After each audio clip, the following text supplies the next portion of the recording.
پارہ نمبر 13 کا دوسرا ربع سورہ یوسف کی آیت نمبر 96 سے آیت نمبر 111 تک ہے، اور سورۃ الرعد کی آیت نمبر 1 سے لے کر آیت نمبر 18 تک ہے۔ اب سب سے پہلے حضرت یوسف علیہ السلام اور حضرت یعقوب علیہ السلام کو دیے گئے ایک معجزے کا ذکر ہے، آپ اس کو کرامت بھی کہہ سکتے ہیں۔ فَلَمَّا أَن جَاءَ الْبَشِيرُ أَلْقَاهُ عَلَى وَجْهِهِ فَارْتَدَّ بَصِيرًا أَلَمْ أَقُل لَّكُمْ إِنِّي أَعْلَمُ مِنَ اللَّهِ مَا لَا تَعْلَمُونَ۔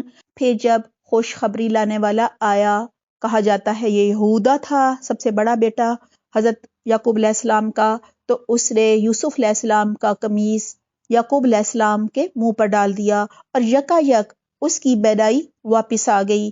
تب اس نے کہا، یعنی یعقوب علیہ السلام نے، کہ میں تم سے کہتا نہ تھا، میں اللہ کی طرف سے وہ کچھ جانتا ہوں جو تم نہیں جانتے۔ سب بول اٹھے، سب بھائی آ چکے تھے اس وقت تک۔ ابا جان، آپ ہمارے گناہوں کی بخشش کے لیے دعا کریں۔ یا ابا نستغفر لنا ذنوبنا انا کننا خاطئین۔ واقعی ہم خطا کار تھے، یعنی اعتراف جرم کر رہے ہیں۔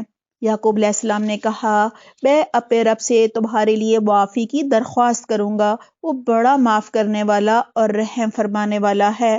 اب بتایا جا رہا ہے کہ حضرت یوسف علیہ السلام نے اپنے والدین کا احترام کیا، ان کو عزت دی۔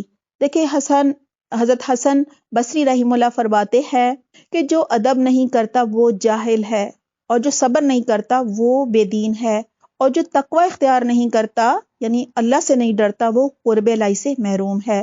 اللہ تعالی ہم میں یہ ساری صفات پیدا کرے، آمین۔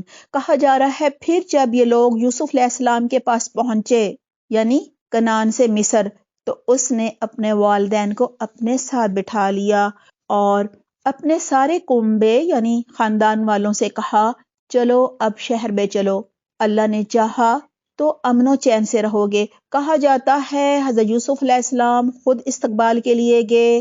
بڑا منصب مل جانے پر والدین کا ادب، ان کی تعظیم اور عزت میں کمی نہیں آنی چاہیے۔ دیکھیں اولاد اور شاگرد خواہ کتنے اونچے رتبے پر مرتبے پر پہنچ جائے، ماں باپ اور استاد کا درجہ ہمیشہ اس سے بلندی رہتا ہے۔ پھر کہا جا رہا ہے شہر میں داخل ہونے کے بعد یوسف علیہ السلام نے اپنے والدین کو اٹھا کر اپنے پاس تخت پر بٹھایا اور سب اس کے آگے بے اختیار سجدے میں جھک گئے۔ یہ تعظیمی سجدہ تھا جو ان کی شریعت میں جائز تھا لیکن ہماری شریعت میں حرام ہے۔ وَقَالَ يَا أَبَتِ هَٰذَا تَأْوِيلُ رُؤْيَايَ مِن قَبْلُ قَدْ جَعَلَهَا رَبِّي حَقًّا۔ حضرت یوسف علیہ السلام نے کہا، ابا جان یہ تعبیر ہے میرے اس خواب کی جو میں نے پہلے دیکھا تھا، میرے رب نے اسے حقیقت بنا دیا۔ اس کا احسان ہے کہ اس نے مجھے قید خانے سے نکالا اور آپ لوگوں کو صحرا سے لا کر مجھ سے ملایا۔ دیکھیں یہاں پہ وہ یہ نہیں کہہ رہے کہ مجھ پر کیا کیا آزمائش گزری، میں کنویں میں ڈالا گیا، میں قید خانے میں ڈالا گیا، لیکن احسان کا ذکر کر رہے ہیں کہ اللہ تعالیٰ نے یہ احسان کیے، اللہ کے شکر گزار ہو رہے ہیں۔ حالانکہ شیطان میرے اور بھائیوں کے درمیان فساد ڈال چکا تھا۔ اور یہاں سے ایک اور بات پتہ چلتی ہے کہ بھائیوں کو مجرم نہیں ٹھہرایا، انہیں الزام نہیں دیا، انہیں قصوروار نہیں کہا، بلکہ کہا کہ جو بھی ہوا وہ شیطان کی وجہ سے ہوا تھا۔ واقعہ یہ ہے کہ میرا رب غیر محسوس تدبیروں سے اپنی مشیت پوری کرتا ہے، بے شک وہ علیم اور حکیم ہے۔ ربی قد آتیتنی من الملک وعلمتنی من تأویل الاحادیث۔ اے میرے رب تو نے مجھے حکومت بخشی اور مجھ کو باتوں کی تہ تک پہنچنا سکھایا، یعنی معاملہ فہمی دی، خوابوں کی تعبیر سکھائی، حکمت دی۔ زمین و آسمان کے بنانے والے تو ہی دنیا اور آخرت میں میرا سرپرست ہے۔ میرا خاتمہ اسلام پر کر اور انجام کار مجھے صالحین کے ساتھ ملا۔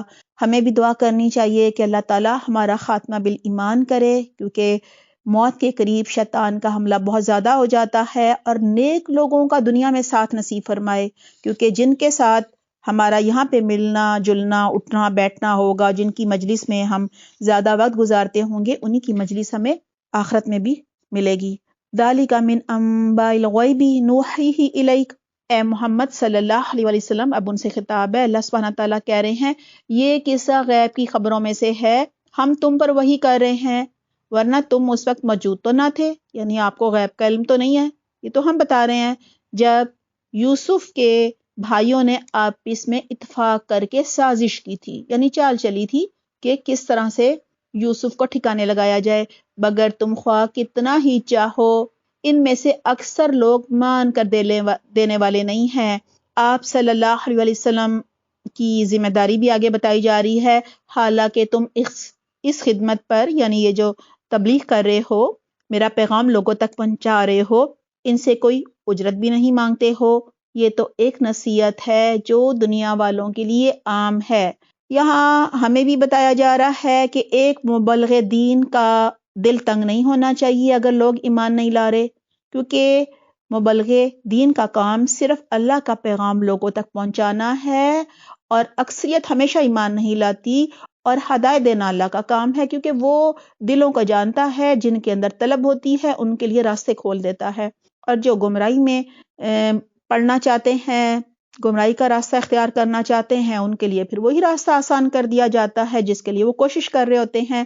زمین اور آسمانوں میں کتنی ہی نشانیاں ہیں جن پر سے یہ لوگ گزرتے ہیں اور ذرا توجہ نہیں کرتے، یعنی یہ ان کے کھنڈرات سے گزرتے ہیں جنہوں نے اللہ کی نافرمانیاں کی، ایمان نہیں لائے اور مختلف عذاب ان پر آئے۔ تو کہا جا رہا ہے غور و فکر نہیں کرتے، تدبر نہیں کرتے، تفکر نہیں کرتے، نہ اللہ کی معرفت پہچانتے ہیں، نہ اللہ کی شان انہیں سمجھ آتی ہے، نہ اللہ کو پہچانتے ہیں، اور نہ ہی پھر اللہ کو مانتے ہیں، اور نہ ہی آخرت کے دن کو مانتے ہیں، نہ ہی اللہ کے بھیجے ہوئے رسول پر ایمان لاتے ہیں۔ ان میں سے اکثر اللہ کو مانتے ہیں مگر اس طرح کہ اس کے ساتھ دوسروں کو شریک ٹھہراتے ہیں، اگر مانتے بھی ہیں تو دوسروں کو بھی ساتھ ہمسر بنا لیتے ہیں۔ افامنوا ان تأتیہم غاشیۃ من عذاب اللہ او تأتیہم الساعۃ، کیا یہ مطمئن ہے کہ عذاب کی کوئی بلا انہیں دبوچ نہ لے گی، یا بے خبری میں قیامت کی گھڑی اچانک ان پر نہ آ جائے گی۔ قل ھذہ سبیلی ادعو الی اللہ، تم ان سے صاف صاف کہہ دو کہ میرا راستہ تو یہ ہے، میں اللہ کی طرف بلاتا ہوں، میں خود بھی پوری روشنی میں اپنا راستہ دیکھ رہا ہوں، اور میرے ساتھی بھی، اور اللہ پاک ہے، اور شرک کرنے والوں سے میرا کوئی واسطہ نہیں، یعنی میرا ان سے کوئی رشتہ نہیں، کوئی تعلق نہیں۔ اے محمد، تم سے پہلے ہم نے پیغمبر بھیجے تھے، وہ سب بھی انسان ہی تھے، کیونکہ مشرکین مکہ کو ایک اعتراض یہ بھی تھا، وہ کہا کرتے تھے کہ یہ رسول کوئی فرشتہ کیوں نہیں ہے، اور انہی بستیوں کے رہنے والوں میں سے تھے، اور یہ بھی ہوتا تھا کہ یہاں کا رہنے والا کیوں ہے، اور انہی کی طرف ہم وہی بھیجتے رہے ہیں۔ کیا پھر یہ لوگ زمین میں چلے پھرے نہیں ہیں کہ ان قوموں کا انجام انہیں نظر نہ آیا جو ان سے پہلے گزر چکی ہیں؟ وَلَدَّارُ الْآخِرَةِ خَيْرٌ لِّلَّذِينَ اتَّقَوْا أَفَلَا تَعْقِلُونَ، یقیناً آخرت کا گھر ان لوگوں کے لیے اور زیادہ بہتر ہے جنہوں نے پیغمبروں کی بات مان کر تقوی کی روش اختیار کی۔ کیا اب بھی تم لوگ نہ سمجھو گے؟ پہلے پیغمبروں کے ساتھ بھی یہی ہوتا رہا ہے کہ وہ مدت و نصیحت کرتے رہے۔ حضرت نوح علیہ السلام کو لے لیں، 950 سال تبلیغ کی، لیکن بہت گنتی کے گنے چنے لوگ ہی صرف ایمان لائے، اور لوگوں نے سن کر نہ دیا، یعنی لوگ ایمان نہ لائے، یہاں تک کہ جب پیغمبر لوگوں سے مایوس ہو گئے، یعنی یہ مایوسی ہوتی تھی کہ شاید اب یہ کبھی ایمان نہیں لائیں گے، اور لوگوں نے بھی سمجھ لیا کہ ان سے جھوٹ بولا گیا ہے، یعنی جھوٹ بولا گیا ہے کہ عذاب آئے گا، عذاب تو آ نہیں رہا۔ یہی وجہ ہے کہ مشرکین مکہ کہا کرتے تھے لاؤ نا عذاب اگر سچے ہو، تو یکا یک ہماری مدد پیغمبروں کو پہنچ گئی، یعنی عذاب پھر آ گیا، اور انہیں یعنی پیغمبروں کو اور ایمان لانے والوں کو بچا لیا گیا۔ پھر جب ایسا موقع آ جاتا ہے تو ہمارا قاعدہ یہ ہے، یعنی ہماری سنت، ہمارا طریقہ یہ ہے کہ ہم جسے چاہتے ہیں بچا لیتے ہیں۔ وَلَا يُرَدُّ بَأْسُنَا عَنِ الْقَوْمِ الْمُجْرِمِينَ، اور مجرموں پر سے ہمارا عذاب ٹالا نہیں جا سکتا، یعنی مجرم جو ہیں ان کے اوپر تو پھر عذاب آ کر ہی رہتا ہے۔ پھر کہا جا رہا ہے لَقَدْ كَانَ فِي قَصَصِهِمْ عِبْرَةٌ لِأُولِي الْأَلْبَابِ، اگلے لوگوں کے قصوں میں، یعنی ان کے واقعات میں عقل و ہوش رکھنے والوں کے لیے عبرت ہے، یعنی عبرت صرف وہی پکڑتے ہیں جو عقل مند ہوتے ہیں۔ جو ہوش مند ہوتے ہیں، یہ جو کچھ قرآن میں بیان کیا جا رہا ہے یہ بناوٹی باتیں نہیں ہیں، یعنی خود سے گھڑی ہوئی باتیں نہیں ہیں، جھوٹی باتیں نہیں ہیں، بلکہ جو کتابیں اس سے پہلے آئی ہیں یعنی تورات انجیل انہی کی تصدیق ہے، اور ہر چیز کی تفصیل وَهُدًى وَرَحْمَةً لِقَوْمٍ يُؤْمِنُونَ اور ایمان لانے والوں کے لیے ہدایت اور رحمت ہے۔ الحمدللہ ہماری سورہ یوسف مکمل ہو گئی ہے۔ یہاں یہی بتایا جا رہا ہے کہ اس قرآن میں ہدایت کے لیے جو ضروری باتیں ہوتی ہیں وہ سب بیان کر دی گئی ہیں۔ دیکھیں اس وقت بنی اسرائیل فلسطین سے ہجرت کر کے مصر پہنچ گئی تھی، جو کہ مشرکین مکہ نے سوال کیا تھا۔ اللہ تعالیٰ نے تفصیل سے پورا واقعہ بیان کر کے انہیں جواب دے دیا۔ کہا جاتا ہے یوسف علیہ السلام کے بعد بھی 500 سال بنی اسرائیل کے اچھے گزرے، پھر مصر میں فرعون کا زمانہ شروع ہو گیا، بنی اسرائیل غلام بنی، پھر حضرت موسیٰ علیہ السلام اور حضرت ہارون علیہ السلام ان کو فرعون سے آزاد کروا کر دوبارہ فلسطین لے گئے تھے۔ الحمدللہ اب ہم سورۃ الرعد کا آغاز کر رہے ہیں۔ مکی صورت ہے، 43 آیات اور 6 رکوع ہیں۔ اس میں تذکیر بالآلاء اللہ ہے، یعنی اللہ سبحانہ تعالیٰ کی نعمتوں کا تذکرہ کر کے اللہ کی یاد دہانی کروائی گئی ہے، توحید کی دعوت دی گئی ہے، اس کائنات کے نظام میں مخلوق کی جو عارضی اور بے بسی ہے اس کا ذکر ہے۔ اس صورت میں اللہ سبحانہ تعالیٰ کی شان، کبریائی، بڑائی اور قدرت کا ذکر ہے، سورج اور چاند کی تسخیر، زمین کے پھیلاؤ، پہاڑوں اور دریاؤں کے نظام پر بات ہوگی، پھلوں کی اقسام اور دن رات کے نظام کا ذکر ہے، ماں کے رحم میں بچے کی بناوٹ اور فرشتوں کے ذریعے حفاظتی نظام کے چلانے کا ذکر ہے، گرج چمک اور بادلوں کے نظام کا، اور قہر الہی یعنی اللہ کا جو قہر ہوتا ہے اس کی بجلیوں کے نظام کا ذکر ہے۔ بسم اللہ الرحمن الرحیم، الف لام میم را، تلک آیات الکتاب والذی انزل الیک من ربک الحق ولکن اکثر الناس لا یؤمنون۔ الف لام میم را، یہ کتاب الہی کی آیات ہے اور جو کچھ تمہارے رب کی طرف سے تم پر نازل کیا گیا ہے وہ عین حق ہے، مگر تمہاری قوم کے اکثر لوگ مان نہیں رہے۔ وہ اللہ ہی ہے جس نے آسمانوں کو ایسے سہاروں کے بغیر یعنی ستونوں کے بغیر قائم کیا جو تم کو نظر آتے ہوں، یعنی نظر نہیں آتے ستون، پھر وہ اپنے تخت سلطنت یعنی عرش پر جلوہ فرما ہوا، اور اس نے سورج اور چاند کو ایک قانون کا پابند بنایا یعنی مسخر کر دیا۔ کل یجری لاجل مسمی یدبر الامر یفصل الآیات لعلکم بلقاء ربکم توقنون۔ اس سارے نظام کی ہر چیز ایک وقت مقرر تک کے لیے چل رہی ہے، اور اللہ ہی ہے جو اس سارے کام کی تدبیر فرماتا ہے، وہ نشانیاں کھول کھول کر بیان کرتا ہے، شاید کہ تم اپنے رب کی ملاقات کا یقین کرو، یعنی آخرت پر یقین لاؤ اور اس کی تیاری کرو۔ اور وہی ہے جس نے یہ زمین پھیلا رکھی ہے، اس میں پہاڑوں کے کھونٹے گاڑ رکھے ہیں، یعنی میخوں کی طرح پہاڑوں کو زمین میں ٹھونک دیا ہے تاکہ یہ ہلے جلے نہیں، اور دریا بہا دیے، اسی نے ہر طرح کے پھلوں کے جوڑے پیدا کیے، یعنی نباتات جو ہیں اس میں بھی نر مادہ ہوتے ہیں۔ جب قرآن کا نزول ہوا کسی کو علم نہیں تھا، لیکن اب سائنس سے سب کو پتہ چل گیا ہے کہ پھلوں میں یا ایک ہی درخت میں نر اور مادہ ہوتے ہیں یا الگ الگ، اور وہی دن پر رات طاری کرتا ہے، اور ساری چیزوں میں بڑی نشانیاں ہیں ان لوگوں کے لیے جو غور و فکر سے کام کرتے ہیں، یعنی انہی کو نشانیاں نظر آتی ہیں۔ اور دیکھو زمین میں الگ الگ خطے پائے جاتے ہیں جو ایک دوسرے سے متصل واقع ہوئے ہیں، یعنی ملے ہوئے ہیں، پھر بھی ان پر جو چیزیں اگتی ہیں، ان کے ذائقے، ان کے رنگ، ان کی شکل، ہر چیز ایک دوسرے سے تھوڑی مختلف ہوتی ہے۔ کہا جا رہا ہے انگور کے باغ ہیں، کھیتیاں ہیں، کھجور کے درخت ہیں، جن میں سے کچھ اکیرے ہیں یعنی ایک تنا ایک جڑ، اور کچھ دورے ہیں یعنی ایک جڑ اور دو تنے، سب کو ایک ہی پانی سیراب کرتا ہے، مگر مزے میں ہم کسی کو بہتر بنا دیتے ہیں اور کسی کو کمتر۔ ان سب چیزوں میں بہت سی نشانیاں ہیں۔ ان فی ذلک لآیات لقوم یعقلون، اور یہ نشانیاں ان لوگوں کے لیے ہیں جو عقل سے کام لیتے ہیں۔ وَإِن تَعْجَبْ فَعَجَبٌ قَوْلُهُمْ أَإِذَا كُنَّا تُرَابًا، اب اگر تمہیں تعجب کرنا ہے تو تعجب کے قابل لوگوں کا یہ قول ہے کہ ہم مر کر مٹی ہو جائیں گے تو کیا ہم نئے سرے سے پیدا کیے جائیں گے؟ یعنی پہلی دفعہ تو ہر چیز بنانی مشکل ہوتی ہے، دوسری دفعہ بنانا کون سا مشکل ہے؟ یہ وہ لوگ ہیں جنہوں نے اپنے رب سے کفر کیا ہے، یعنی آخرت کا کفر، دوبارہ جی اٹھنے کا کفر، اللہ کی حکمت اور قدرت کا کفر۔ یہ وہ لوگ ہیں جن کی گردنوں میں توق پڑے ہوئے ہیں، یعنی کہا جا رہا ہے تکبر کے توق ہیں، جیسے کہ ابو جہل نے کہا تھا کہ میری گردن نیچے سے کاٹنا لوگوں کو پتا چلے کہ سردار کا سر ہے۔ یہ جہنمی ہیں اور جہنم میں ہمیشہ رہیں گے۔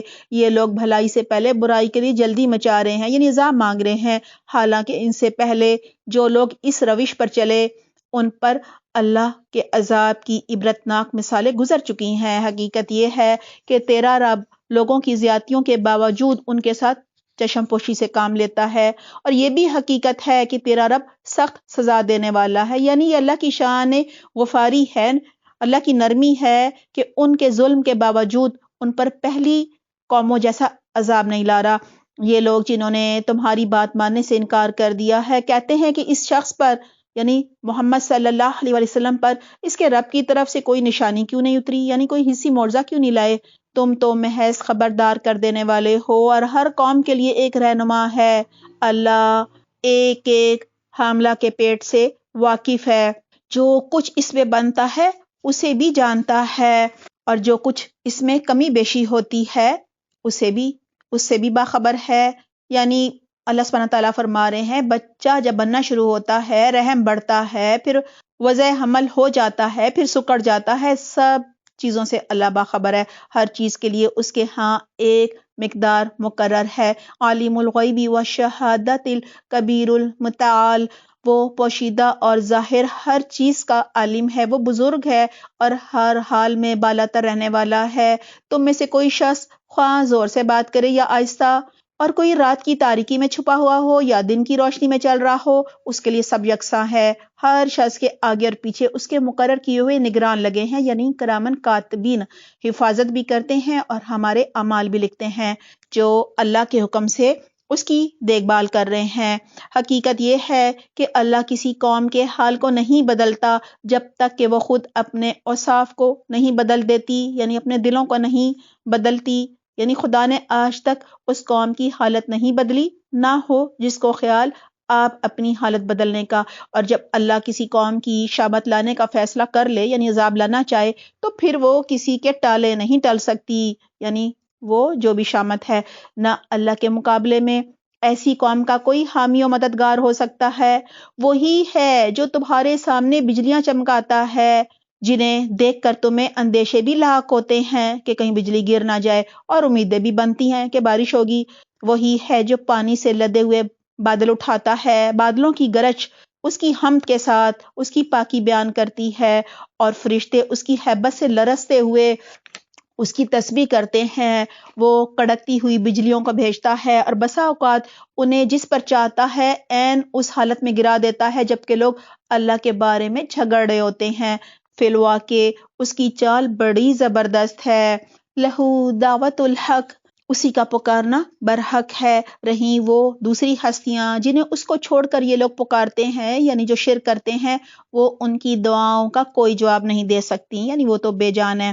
انہیں پکارنا تو ایسا ہے جیسے کوئی شخص پانی کی طرف ہاتھ پھیلا کر اس سے درخواست کرے کہ تو میرے منہ تک پہنچ جا، حالانکہ پانی اس تک پہنچنے والا نہیں۔ بس اسی طرح کافروں کی دعائیں بھی کچھ نہیں ہیں مگر ایک گمراہی۔ وہ تو اللہ ہی ہے جس کو زمین و آسمان کی ہر چیز تعاون کرہن، یعنی کہ آمادگی کے ساتھ یا مجبوراً سجدہ کر رہی ہے، یعنی خوشی سے یا ناخوشی سے سجدہ کر رہی ہے، اور سب چیزوں کے سائے صبح و شام اس کے آگے جھکے رہتے ہیں۔ ان سے پوچھو آسمان و زمین کا رب کون ہے؟ کہو اللہ۔ پھر ان سے کہو کہ جب حقیقت یہ ہے تو کیا تم نے اسے چھوڑ کر ایسے معبودوں کو اپنا کارساز ٹھہرا لیا ہے جو خود اپنے لیے بھی نفع نقصان کا اختیار نہیں رکھتے. کہو کہ اندھا اور آنکھوں والا برابر ہو سکتے ہیں؟ کیا روشنی اور تاریکیاں یکساں ہو سکتی ہیں؟ اور اگر ایسا نہیں تو کیا ان کے ٹھہرائے ہوئے شریکوں نے بھی اللہ کی طرح کچھ پیدا کیا ہے؟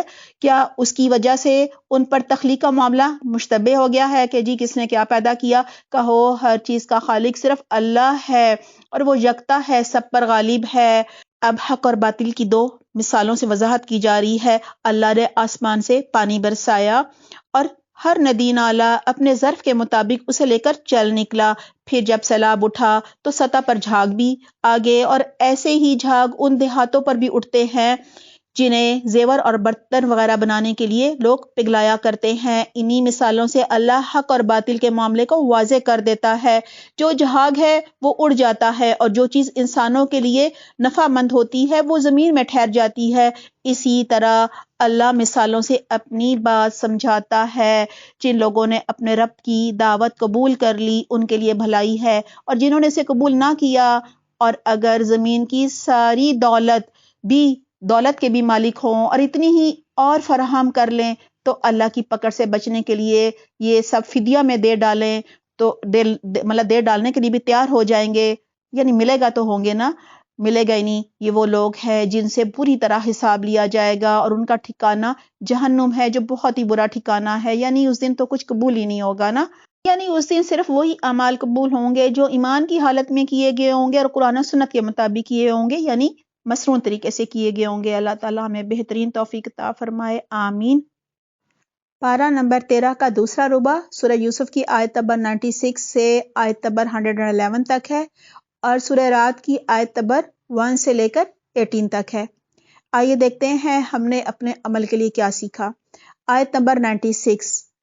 اللہ سبحانہ تعالیٰ جب چاہتے ہیں اپنے پیغمبروں اور نیک لوگوں کو معجزات اور کرامات جو ہے وہ عطا فرماتے ہیں، لیکن کسی انسان کو دوسروں کو نہیں بتانا چاہیے کہ اللہ نے مجھے یہ کرامت مجھ پر ظاہر کی یا مجھے دکھائی.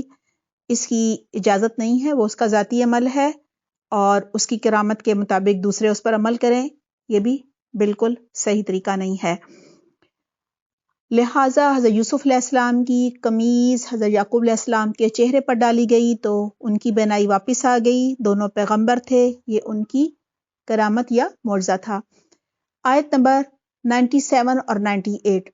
جب کوئی کہے ہمارے لیے دعا کریں تو ہم کہہ سکتے ہیں کہ ہم خاص اوقات میں دعا کریں گے. مراد ہے تہجد میں یا کسی خاص جیسے سحری کے وقت یا افطاری کے وقت یا اذان کے بعد جواب دینے کے بعد آپ دعا کر لیں، یا چاشت یا اشراق کے ساتھ. آیت نمبر 99 اور 100.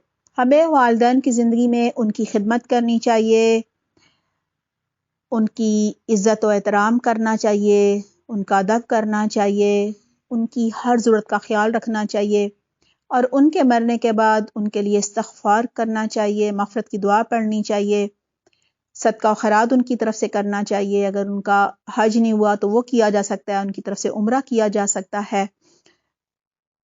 آیت نمبر 110.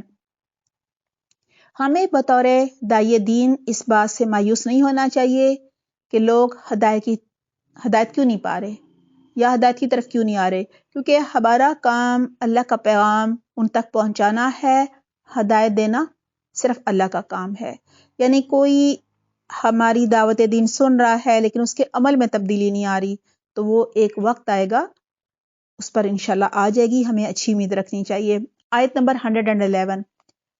ہمیں قرآن سے اپنا تعلق مضبوط کرنا ہے تاکہ ہمیں ہدایت بھی مل جائے اور اللہ سبحانہ تعالیٰ کی رحمت کا بھی ہم پر نزول ہو.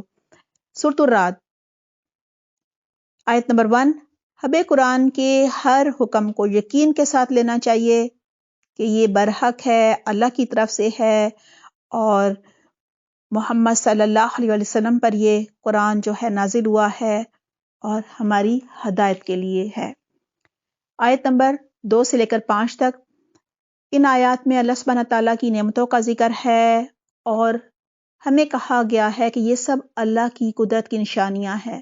لہٰذا ہمیں چاہیے کہ ان نشانیوں پر غور و فکر کریں اور اللہ کی معرفت حاصل کریں اپنی زندگی کے مقصد کو جانیں، قیامت کے دن کی تیاری کریں، اس کے برے انجام سے ڈریں، اور اس چیز پر یقین رکھیں کہ اس دن اللہ تعالیٰ ہمیں دوبارہ زندہ کرنے پر قادر ہے اور ہم سے ضرور ضرور سوال ہوگا ہمارے ہر عمل کا جو ہم نے دنیا میں کیا ہے۔